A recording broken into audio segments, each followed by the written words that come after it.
Welcome back to the channel Paramai the Virtue of Humanity. Today we will talk about paintings. But उससे पहले अगर आपने channel को subscribe नहीं किया है तो please subscribe the channel and hit the bell icon so that जब भी कोई न्यू वीडियो अपडेट हो तो उसकी नोटिफिकेशन आपको आसानी से मिल जाए. So here we will talk about paintings. Simple terms में अगर कहा जाए so painting is an expression of an idea और इमोशंस. फॉर एग्जाम्पल अगर कोई इंसान पेंटर है, पेंटिंग्स करता है, स्केचिंग करता है, स्कल्पचर है, simply means what they do, they simply express their human thoughts and feelings through their drawings, sketchings, है ना. सो स्केचिंग और ड्राइंग्स अगर वो कर रहे हैं तो किसका यूज करेंगे?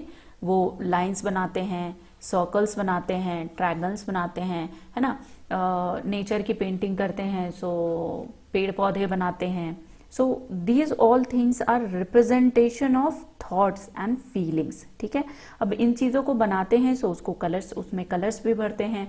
अगर स्केचिंग की बात की जाए तो वहाँ चारकोल से भी पेंटिंग की स्केचिंग की जाती है. सो सॉरी, है ना. सो ये सारी चीज़ें होती हैं paintings. Okay, here we are talking about paintings. So painting in India was started in ancient times since prehistoric era. Prehistoric era was around 10,000 year back. So okay, so it was 10,000 year back. Okay, so paintings की जो शुरुआत हुई है वो ancient time से ही हो गई है. Now India begins with the prehistoric rock paintings at Vimbetka caves, है ना.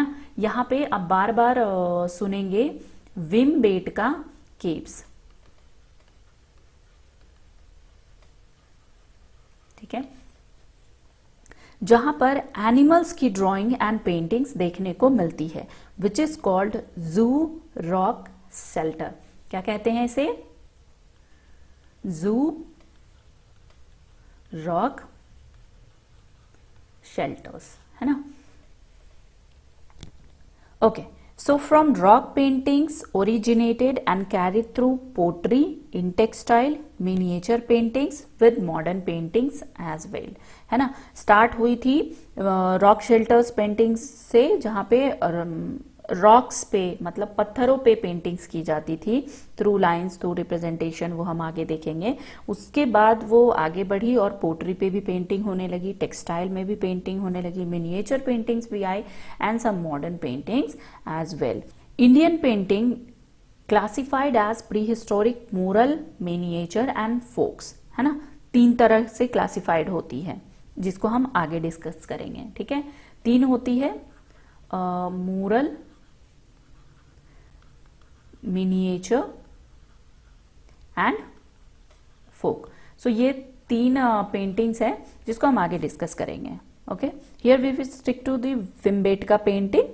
विम्बेटका पेंटिंग की बात करें so it is one of the oldest prehistoric painting. सबसे पुरानी पेंटिंग है Bhimbetka painting. Bhimbetka painting rock shelter located in Vindhya hills, Bhimbetka in Madhya Pradesh. ठीक है, कहाँ पे है ये? मध्य प्रदेश में है. Bhimbetka is a place 45 kilometre south of Bhopal and area क्या है? 10 square kilometre.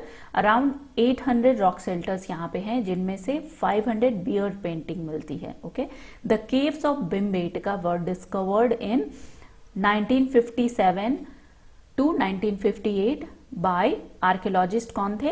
V.S. Wakankar. So this he was the archaeologist. The major themes in prehistoric Vimbetka paintings were depiction of animals like elephant, rhinoceros, cattle, snake, deer, etc. इसके साथ ही कुछ natural elements जैसे पेड़ पौधे, plants, इनकी भी डिपिक्शन देखने को मिलती है. I have already told you Vimbetka painting is one of the oldest painting in India and the world. Here prehistoric paintings are categorized into 3 phases. So यहाँ पे 3 phases हैं, Paleolithic, Mesolithic, Chalcolithic. ये आपको पता होना चाहिए. ठीक है, that's why I have included. So यहाँ पे आपको दिखाई दे रही होगी कुछ पेंटिंग्स. ठीक है, ओके. सो अगर आप देख पा रहे हैं और नोटिस कर पा रहे हैं तो यहाँ पे आपको दिखाई दे रही होगी group hunting, grazing, also riding scenes, है ना। इससे हमें ये पता चलता है कि मेजर थीम जो भीमबेटका पेंटिंग की रही होगी वो यही रही होगी। अब यहाँ पे आपको हंटिंग दिखाई दे रही है कि देखो आप, ये हंटिंग दिखाई दे रही है, राइडिंग दिखाई दे रही है ना। उसके बाद आपको एनिमल्स दिखाई दे रहे हैं। So these all are the Bhimbetka paintings, ये डिपिक्शन है ना। अब एक चीज यहाँ पे आपने नोटिस की होगी कि जितने भी इमेजेस हैं, जितने भी पेंटिंग की डिपिक्शन है वो लीनियर रिप्रेजेंटेशन फॉर्म में है ना। एनिमल्स को लीनियर रिप्रेजेंटेशन फॉर्म में दिखाया गया है। यहाँ पे आप देख सकते हैं लाइंस के फॉर्म में है ना, लाइंस के फॉर्म में है, ऐसे जानवर बनाए गए हैं, ऐसे कर्व्स लाइंस के फॉर्म में है। तो ये आपको यहाँ पे दिखने को मिलता है। कलर जो मेनली यहाँ पे यूज होते हैं वो green colour and dark red colour होते हैं।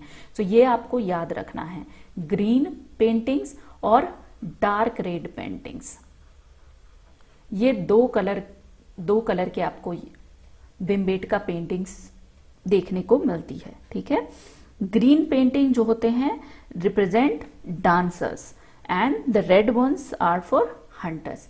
अब हंटर्स आपको यहाँ पे दिख रहा है, ये सारे रेड में हैं, डार्क रेड में हैं, सो ये सारे हंटर्स हैं।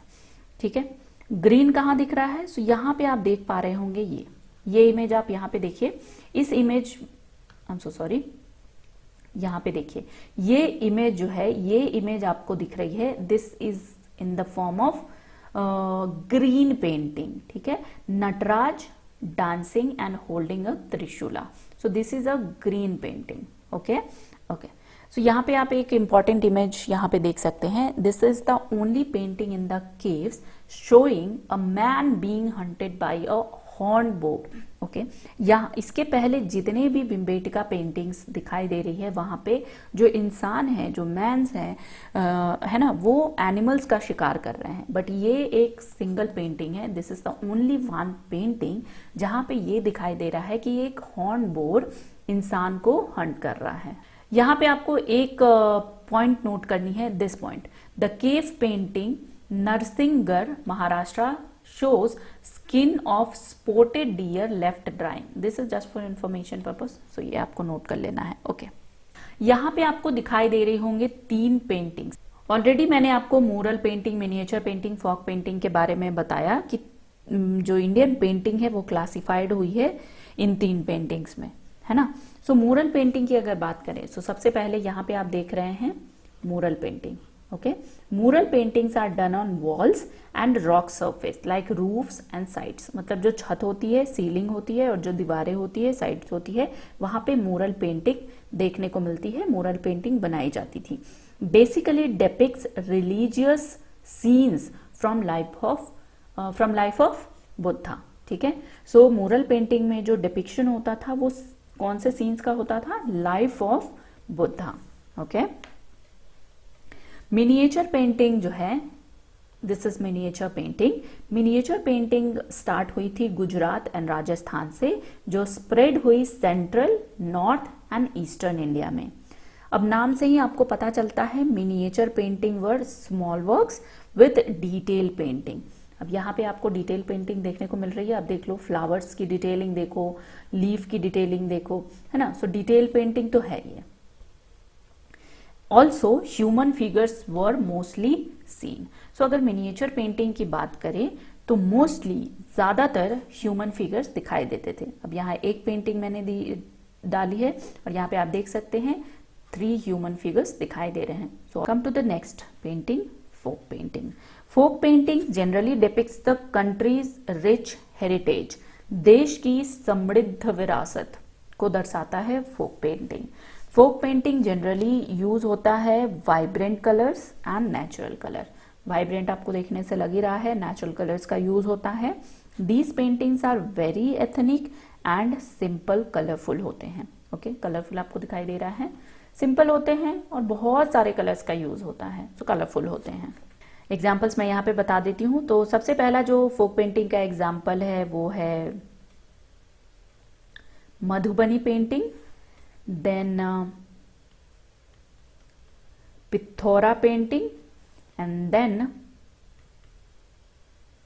Kalamakari painting. Okay, so these all are the example of folk paintings. ये तो 3 ही मैंने यहाँ पे बताए हैं, और भी बहुत सारे हैं। तो यहाँ पे मैंने 3 एग्जाम्पल्स फोक पेंटिंग्स के बताए हैं, Madhubani painting, Pithora painting and Kalamkari painting. और भी एग्जाम्पल्स आपको पता है तो आप कमेंट सेक्शन में बताइए। यहाँ पे मैंने 2 क्वेश्चन इंक्लूड किए हैं, बहुत ही सिंपल क्वेश्चन है और जो अभी मैंने ऊपर बताया उससे रिलेटेड ही है। So the first question is the earliest example of miniature painting in India exist in the form of illustration to the religious text. So what is the answer? Answer should be D. D should be the answer. Buddhism and Jainism. So Buddhism text executed under the Palas kingdom. Always remember Palas kingdom of Eastern India, and Jain text executed in Western India during 9th to 10th century AD. ठीक है? Okay. Next question देख लेते हैं. Who among the following person are mostly illustrate in the mural painting? अभी मैंने just आपको बताया mural paintings में मोस्टली किसका illustration होता था, किसको डिपिक्ट किया जाता था? Buddha. So B is the correct answer. Depiction of religious scenes from the life of Buddha and the Buddhist Jataka stories are basically depicted in the mural paintings. Okay. Cave number 9 depicts the Buddhist monk going towards stupa, and cave number 10 Jataka stories are depicted. So ये cave number 9, cave number 10 किसी और video में मैं आपको detail में बताऊंगी, ठीक है। सो यहाँ तक आपको समझ आ गया होगा। अब एक चीज यहाँ पे आपने नोटिस किया होगा कि जब मैं क्वेश्चन पढ़ रही थी सो आई वॉज अंडरलाइनिंग इट। ये ऐसे ही मैं अंडरलाइन नहीं कर रही थी, इसको अंडरलाइन करने का रीजन है, जब भी आप क्वेश्चन पढ़ें तो जो मेन वर्ड्स होते हैं, कीवर्ड्स होते हैं, उसको आप अंडरलाइन करते चलें, जिससे ये तो बहुत सिंपल क्वेश्चन है, मतलब 1 लाइनर में काउंट होगा, ये डायरेक्ट क्वेश्चन में काउंट होगा ये।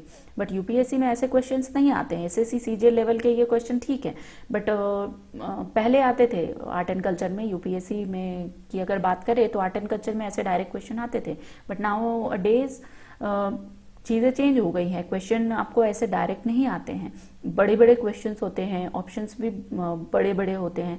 सो वहाँ पे आपको ये अंडरलाइन करने की हैबिट डालनी होगी। आप जब क्वेश्चन में अंडरलाइन करते रहेंगे तो आपको पता रहेगा कि आपके क्वेश्चन के क्या क्या कीवर्ड्स हैं, और वो आंसर में आप इजिली टिक कर पाएंगे, ठीक है।